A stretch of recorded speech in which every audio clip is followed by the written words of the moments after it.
maipadama ang presensya at serbisyo publiko, patuloy ang paghahatid ng mga opisyales ng barangay katuwang ang ating mga kapulisan sa pagbibigay ng tulong at relief goods sa mga residente ng San Nicolas City of San Fernando, Pampanga.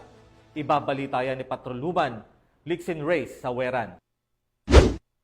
Mula rito sa Barangay San Nicolas, City of San Fernando, Pampanga, patuloy ang pamimigay ng tulong ng mga opisyal ng barangay katuwang ang kapulisan ng Gitnang Luzon para sa mga residenteng apektado sa pananalasa ng Bagyong Krising.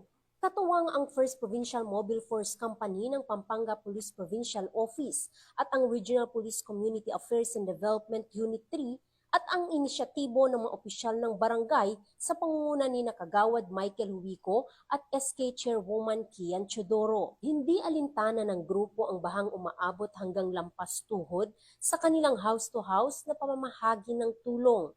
Bitbit nila ang mga pangunahing pangangailangan gaya ng bigas, mga delata, noodles at iba pang dry goods na agad na ipinamahagi sa mga lubos na naapektuhan ng pagbaha. Umabot sa mahigit 200 kabahayan ang nabigyan ng tulong sa isinagawang operasyon, isang konkretong patunay ng pagtutulungan ng barangay at kapulisan sa panahon ng kalamidad. Muli na namang napatunayan na sa gitna ng sakuna, ang pagkakaisa ng komunidad at kapulisan ang nagsisilbing sandigan ng mga mamamayan.